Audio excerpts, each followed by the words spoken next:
Jane Schnupp here. Welcome to another of the new Savvy Sightseer video vacation series. Today we are touring parts of Belgium. Although tiny in area, the entire country is barely 1/4 the size of the state of New York, Belgium is nonetheless large in stature.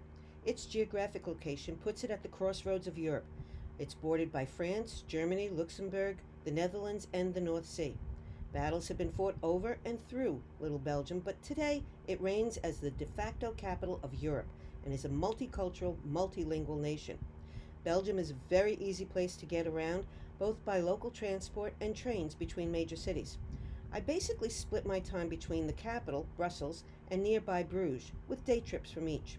When looking at maps, you might get confused because some town names are spelled differently based on the map source. Bruges, for example, can be Brugges on a French version, or Brugge, Brugge, on a Dutch one. And Ghent can be spelled Ghent or without the H. That's because Belgium consists mainly of two distinct cultures, which is evident in their foods and languages. The Dutch-speaking northern Belgium is known as Flanders and accounts for a little more than half of the country's population, roughly 57%, while French-speaking southern Belgium is known as Wallonia and has about 32% of the Belgian people. Also in the mix, but a definite minority, are Germans at about 1% of the residents. Fans of the blockbuster all-star cast movie called The Monuments Men will relate to several places and objects in this video. The movie, headlined by George Clooney, is about a real-life group of Americans tasked with saving valuable artworks toward the end of World War II, and Belgium was a key component of their work. It's a fascinating and very beautiful country, as you will now see. Brussels is broken into two main sections, lower with a well-preserved old town on the left, and upper where you have the royal palace on the right of your screen. It was the vision of King Leopold II, Belgium's monarch in the late 1800s, that the entire area between his palace on a hill in the upper town and all the way down to the town hall in the lower be developed as a center for culture, the Mont des Arts, or the Mount of Arts. It now hosts some of the city's most prestigious museums. The Magritte, showcasing the Belgian artist's work, the Musical Instruments Museum, considered one of Europe's best. There's also the Royal Museums of Fine Arts, the Bellevue Museum, that's the national history of Belgium, as well as a beautiful park area. This was my first main view walking from the train station to the old town. The stately park at the center of Brussels is called the Mount of Arts Garden, and the town hall tower beyond is in the old town. Brussels' royal palace was built in the late 1700s on the site of a former palace called Koudenberg. That had started as a small fortified castle in the 12th century and was transformed through the Middle Ages by successive monarchs into a sumptuous palatial complex, one of the most beautiful palaces of Europe. Unfortunately, Koudenberg burned to the ground in 1731 when a governess fell asleep but left the candles burning. Eventually, the ruins of the palace were pulled down and the ground flattened to construct this new royal district in 1831. Although the palace is the official residence of the Belgian monarchy, it's mainly used for court ceremonies, royal audiences, and state receptions. The royal family instead lives at a castle on the outskirts of Brussels. The palace is only open to the public in August, when the royal family is away on vacation. Koudenberg may be out of sight, but it is not out of mind, nor is it actually gone. In 1986, the government decided to excavate the buried old palace complex. It wasn't until 1998 that they finally unearthed the palace's main building. The ruins were covered with a concrete slab so that further excavation could be conducted, and a permanent museum of the ruins was opened in 2009. Here is what had been the main street, which ran along the outside wall of a massive banqueting hall called the Aula Magna, the largest civil room in this part of Europe in the 1400s. This excavated area, shown in the upper left of the screen, is part of the basement, kitchen, and storage rooms. Below that is the entrance to the basement, and that dates back to about the 12th century. I found it remarkable how intact some areas are and how graceful the arches are throughout. As the king strutted around his castle, he could look out and see the spires of the town hall down in the old town. In 1455, an original small belfry was replaced with this grand 315-foot tall, graceful spire, which is topped with a 16-foot gilded statue of St. Michael slaying the devil. This extension served a greater purpose than just honoring the town's patron saint. It was really the sign of a fierce rivalry with neighboring town Leuven. That town had also constructed a huge and extremely prestigious town hall, and Brussels, well, they just wanted theirs to be taller.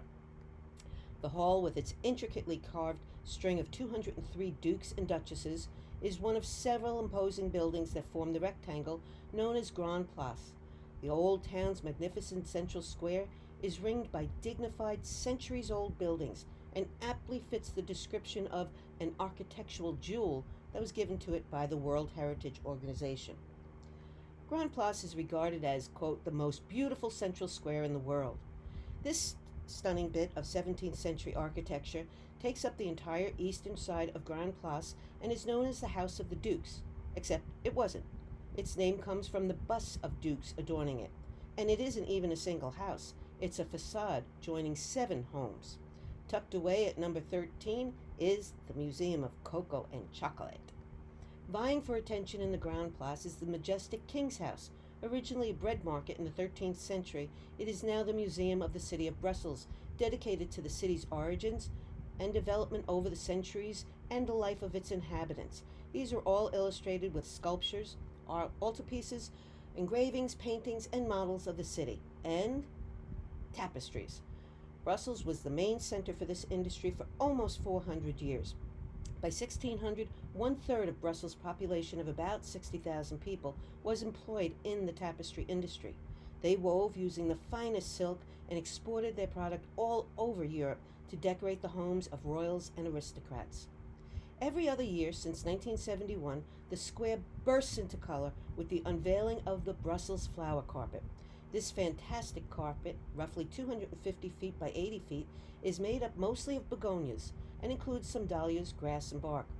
It took over 500,000 flowers and more than 100 volunteers to assemble this one in just under 8 hours. Belgium is the world's largest producer of begonias, about 35 million bulbs each year, roughly 80% of the total world production. A different theme is showcased each time. This 2018 carpet reflected the cultural pride of Mexico because, organizers explained, just like Brussels, this colorful state in central Mexico has a rich tradition in tapestry. The carpet is on display for 4 days in August. Of course, in 2020, the pandemic forced its cancellation, so the next time will be mid-August 2022. Brussels' famous little squirt, the Mannequin P, was originally a typical drinking fountain near Grand Place. The 15th century statue has a variety of legends attached to him, from a boy saving the town by putting out the fire with the only tool he had, to the son of a duke who couldn't wait until the end of the procession they were in to empty his bladder, and another one is a witch's vindictive plan. One legend has it that the boy peed against the witch's door. The furious hag decided to put a hex on him, damning the kid to stay in that compromising position until the end of time. A brave bystander who had witnessed the scene quickly replaced the boy with a statue to foil the evil crone. The statue has continued what the little boy started ever since. It's become a tradition of visiting foreign dignitaries to bring a special uniform for the popular Bruxellia. In the Museum of the City of Brussels, over 100 of his nearly 900 costumes are displayed, and the original version of the statue is preciously preserved. Another facet of Brussels' lighter side are the lively comic figures and murals everywhere. These are reminders that the city is the birthplace of such popular cartoon characters as Tintin with his faithful dog Snowy, and the Smurfs. With over 700 comic strip authors, Belgium has more comic strip artists per square mile than any other country in the world. It is here that the comic strip has grown from a popular medium into an art in its own right, and they take it very seriously. If you love all things cartoon, you'll really enjoy a museum devoted to the art, the Belgian Comic Strip Center. It opened in 1989 and instantly became one of the main attractions in Brussels. There's also the MOOF, the Museum of Original Figurines. And then there's the larger-than-life depictions of favorite characters along the comic strip trail. This unique walking route lets people see giant painted comic frames of famous comic book heroes on about 50 walls throughout town. On the left, for example, here you have Neron, and then on the right you have Billy the Cat, and in the middle, Tintin and Snowy. Brussels is a study in contrast from serious to light-hearted art, from old to ultra-modern. Standing tall on the city's north end is the Atomium. That's a 335-foot monument left over from the 1958 World's Fair. Although never intended to be a permanent exhibit, its popularity led to it becoming an enduring landmark. The giant depiction of an iron crystal magnified 165 billion times is a symbol of progress and innovation. 5 of the structure's 9 spheres have permanent or temporary exhibitions examining architecture, design, and modern society. And also a great view is provided over Brussels, and even beyond. On a clear day, you can see the Cathedral of Antwerp, 25 miles away. From oversized to miniaturized, a few steps from the Atomium is Mini Europe. Where else can you find Paris's Eiffel Tower, a stone's throw from England's Big Ben? Or see 350 of the finest monuments from 80 European cities without ever leaving one city. All of them are handmade at the same scale of 1 to 25. The finalization of Brexit in January 2020, in which the United Kingdom divorced itself from the European Union, Mini Europe was faced with a dilemma. Take out all of the 6 UK buildings or leave them. The decision was made that to remove them would leave gaping holes in the presentation. So they remain, but with alterations. In front of Big Ben are now miniature protesters carrying signs that say, "Miss EU already." And a customs post has been set up for visitors to walk through when entering or leaving the UK displays. Other updates at the park reflect real-life changes, and some are even COVID-19 inspired. There's an elongated bicycle with 2 mask-wearing riders and beer crates reflecting the suggested social distances in the Belgian section. While Mini Europe is a fun excursion, it's also a tool of the EU. The monuments depicted have been carefully selected to champion what the countries have in common and decry what tears them apart. The Arc de Triomphe, with its Tomb of the Unknown Soldier, is an instantly identifiable Parisian landmark, and it also represents Napoleon's battles through Europe and then recurring frictions. Likewise, Berlin's Brandenburg Gate is a reminder of multiple tensions, such as when Napoleon dismantled the quadriga, the goddess of victory in a chariot drawn by 4 horses that topped the famous structure, and he took it back to Paris after conquering the town. And of course, the strife of post-World War II is depicted with the Berlin Wall separating East and West Berlin. Compare this to the real buildings you saw earlier. This exhibit cost almost €400,000 and took 19,000 man-hours to build. Brussels' guild houses surrounding Grand Place represents the tradespeople like carpenters, stonemasons, and boatmen, and reminds visitors of the economic basis of the EU foundation. At the European Parliament in Brussels, more than 700 delegates, representing now 27 nations, meet. Belgium was among the European Union's founding 6 countries following World War II, under the concept that countries who trade with one another become economically interdependent, and a World War III would be less likely then. What started as an exclusively economic mission with the title of European Economic Community has since morphed into both an economic and political body, leading to a name change in 1993 to simply the European Union. The European Commission building is where members deal with the day-to-day aspects of the EU. Here they propose and implement EU regulations and treaties. And then there's the statue of the goddess Europa, who's carried on a spiral of humanity and holding above her head the monetary euro symbol, also a sign of the unity of European people and nations. At the Parliamentarium, the path from independent countries to a united Europe is played out through multimedia displays. Personally, I found this museum's layout a little boring, and definitely something of a propaganda tool. There are more than 100 interactive terminals and screens and projections. Not all of them, though, work very well. Also, there's over 1,400 photos to look at. And the EU mantra is prominently displayed there. Let's be proud that we belong to this union.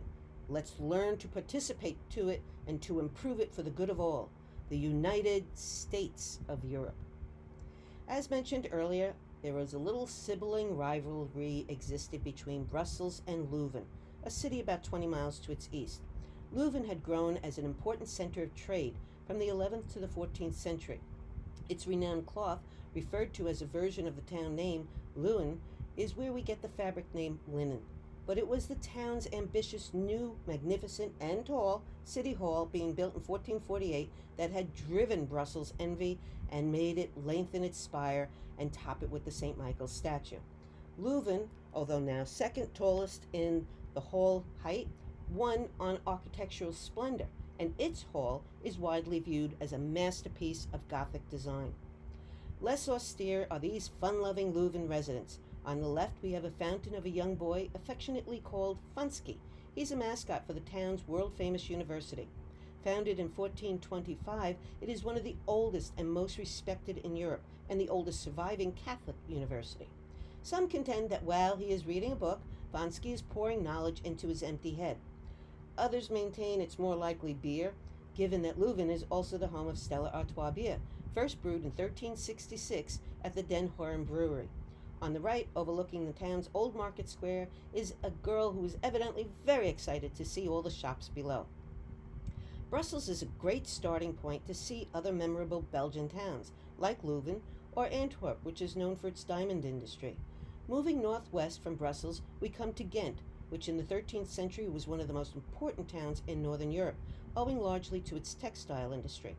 Its high-end cloth products were in demand throughout Europe, making the town enormously wealthy. It's situated roughly halfway between Brussels and another important Belgian town, Bruges or Brugge. Ghent even played an important role in United States history. It was here that the treaty between Britain and the U.S. was signed, ending the War of 1812. It's impossible to miss the Castle of the Counts in Ghent. It was built in 1180, but with an odd purpose, not to protect the town, but rather to intimidate the residents, who were considered to be becoming a little too wealthy and independent by the local rulers. The rich aristocrats in Ghent had started to expand their influence, translating their prestige into impressive stone houses. So Count Philip decided he was going to show his authority by making his stone castle even more impressive. He could not stand to be outdone in this display of power. He didn't really deter the merchants, though, who continued to prosper, and by the 16th century, only Paris was a greater power than Ghent. Some of Belgium's finest guild houses are along its Grassley Canal. These structures were built over a span from the 12 to the 1900s. There's corn measurers, the custom house, the grain weighers, the free boatmen, all the trades are represented, and on the far left is the stonemason's house. But that's actually a copy of the original guild house, which is a few blocks away. The original dated from 1526, and it, as well as many other buildings in the area, had new facades added in the 19th century. And the city, well, it kind of forgot where it was and thought it was forever lost. Architects used whatever notes and drawings they had of the old building to recreate it and put it along the canal with the other guild houses in time for the 1913 Expo. During renovations in 1976, the original Masons Guild Hall on Catalonia Street was rediscovered. It's since been restored, and the addition of dramatic statues was added to the top. These devilish dancers were created by a local artist, sculptor, and singer-songwriter named Walter de Buck, who said the point of the addition was that now it's a symbol of creativity. De Buck also set about updating an old Ghent event. In 1969, he revived a dwindling carnival tradition and ultimately built it into a major spectacle today. They were setting up for it when I was in the peaceful little town, and I remarked to a guide that I wished I'd come a week later so I could see it. He said, "No, you don't. The town goes from sleepy to madhouse." The Ghent Festival lives on as Europe's largest music and theater festival, with an average of over 100,000 people attending each day. Held at the end of July, there's 10 days of parties, and it includes hundreds of indoor and outdoor activities, 6 international festivals, and cost-free music. All types of music, from pop music, folk rock, rock and roll, hip-hop, jazz, R&B, all are presented on 10 squares. The 2020 festival, of course, was canceled for COVID, but organizers are confident all will be better by next year, and the event is scheduled for July 16th through the 25th, 2021. Ghent's towers and tall buildings make for a very impressive skyline. On the left is St. Nicholas Church. It dates from the 11th century and is one of the oldest and most prominent landmarks in the city. In the middle, with the golden clock, is the town belfry, which I'll get back to in a minute. On the right is St. Bavo Cathedral, which is best known for the incredible artwork it houses. That would be the famous Adoration of the Mystic Lamb, better known as the Ghent altarpiece of 1432. It's a multi-paneled artwork that ranks among the most significant pieces of Christian art in Europe. The large and complex altarpiece, painted by the Van Eyck brothers, Hubert and Jan, suffered a varied history over the centuries. It was dismantled, stolen, and damaged many times, but was restored after World War II. This is one of the works featured in the Monuments Men. Hitler had stolen it for his own museum. It's 11.5 feet tall and 7.5 feet wide when closed. When its hinged panels open, though, it is about 15 feet wide. One of the panels was stolen in 1934 and has never been found. You see in the lower left-hand corner, there's a grayed out panel where it should be. But an expert copy now stands in its place. The altarpiece is considered by scholars to be one of the most ambitious, complex, and coveted paintings of the 15th century. There was even a whole course at Harvard devoted to the study of this painting. Back to that bell tower. A belfry is viewed as a symbol of autonomy and independence for cities such as Ghent. It has different functions. It safeguards the charter from a ruling monarch that defines what privileges the townspeople will have, and also lays out laws for governing trade, and, of course, is the town carillon. The Ghent belfry, built in 1313, has over 50 bells that ring out the town anthem on the hour. All pretty mundane, except there's that dragon on top, which is another whole story. Controversy swirls around it. A Norwegian king gave it to the city of Constantinople.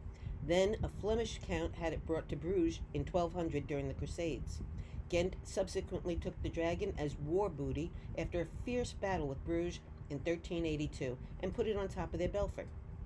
Ghent people claim, though, that story is false and say it was designed and built in Ghent in 1377, and they have a receipt for it someplace. But the Bruges people steadfastly maintain it was stolen from them, and that the Golden Dragon had presided over their bell tower. Like Ghent's tower, Bruges' Belfort at Market Square was intended to be an intimidating symbol of the city's importance. Bruges and Ghent share a convoluted history. Both were extremely wealthy due to textiles, both relied heavily on rivers to transport their goods, and both were doomed when the rivers and canals silted up.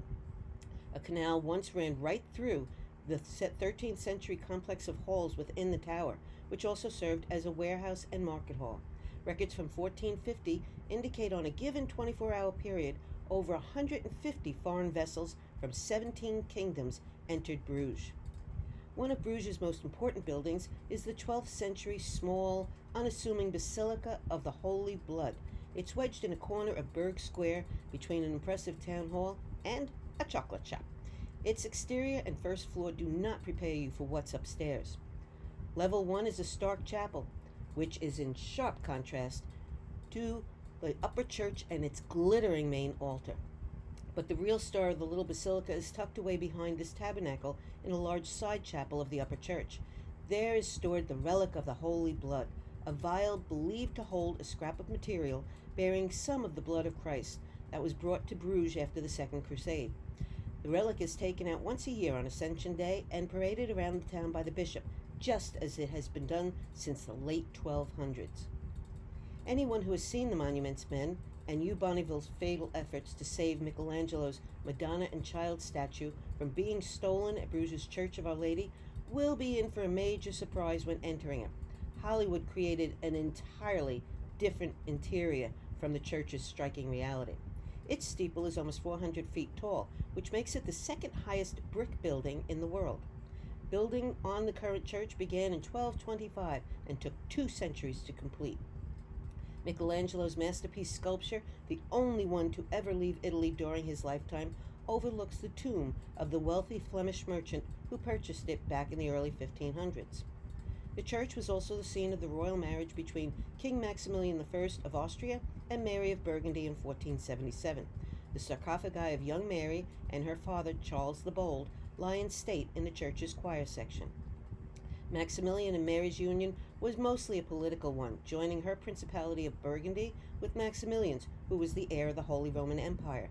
But it also introduced the diamond engagement ring. In 1477, Max had a gold ring fashioned to display flat, thin pieces of diamond in the shape of an M. It's on display at the Diamond Museum in Bruges, which traces the evolution of the town's association with diamonds dating back to 1370, well before Antwerp and Amsterdam got into the business. Bruges also lays claim to inventing the art of diamond polishing, when a young local man hit on the idea in 1476 that to polish the world's hardest substance, you use its own dust. Max and Mary's marriage ultimately cost Bruges dearly. With the tragic death of his young wife from a fall from a horse, the Burgundy fortunes went to widower Maximilian, and Bruges became part of the Austrian Habsburg Empire. His taxes and regulations upset the townspeople, who eventually imprisoned him and then executed his faithful assistant, Lanchal, in front of him. Max's father, the emperor, intervened, and Max promised concessions if freed. Bruges' people were clearly delusional and became known as Bruges fools, because once released, Max recanted his promises, and his wrath rained down on Bruges, along with a curse that the town must keep longnecks or swans on its canals forever in remembrance of Lanchal, whose name roughly translated means long neck. But that was only the start of Bruges' troubles. Maximilian moved the ducal residence to Ghent and turned over lucrative trading privileges to Antwerp, initiating Bruges' decline. It was further hastened along by the silting up of its main river and trade lifeline. Once one of Europe's most important cities, home base for the Burgundy Empire and a burgeoning textile industry, by the 16th century, Bruges was stuck in a holding pattern. For centuries, the impoverished town could make few changes and updates. Bad news at the time, but the basis of its popularity today. Since there simply was no money to replace old buildings with new ones, the historic setting of the Middle Ages has been largely preserved. As word of the virtually still medieval town spread in the 19th century, tourists took an interest, and Bruges was back on the map. The city is loaded with architectural and scenic eye candy, stunning and peaceful reflective canals, towering steeples, its belfry, its majestic town hall, the cobbled streets and exquisite churches all beg for alternative ways to say quaint and beautiful. Exactly what tourists love. I consider this one of my best pictures ever, and these are the views that bring people to this tiny town. St. John's Hospital is another structure I was drawn to. It's a medieval hospital formerly run by nuns and monks, and is one of the world's oldest preserved hospital buildings. It had side entrances directly on the canal, so contagious plague victims could be brought in by water instead of taking them through the streets of Bruges. The old infirmary took patients in from the 12th to the middle of the 19th centuries. Initially, anyone in need of food or bed could come here. The nuns, however, had limited medical knowledge and devoted themselves mainly to the care of the soul. Today it houses a hospital and pharmacy exhibition, as well as the Memling Museum, showcasing 6 paintings by the 15th century artist in what had been the hospital chapel. I like to end all of my programs with the words of Dr. Seuss. Sometimes you don't appreciate the moment until it becomes a memory, and I like to add to that to always remember to celebrate the moments and treasure the memories. I hope you've enjoyed this trip to Belgium. If you have any questions about the program, email me or use the contact page on my website. Of course, I also invite you to visit it to see more of the region we visited today or any of my European destinations. When libraries are again offering in-person presentations, you can check my programs tab to see where I'll be. Until then, visit the library site for more video vacations by Savvy Sightseer. Till the next time then, va vel, au revoir, or just plain bye.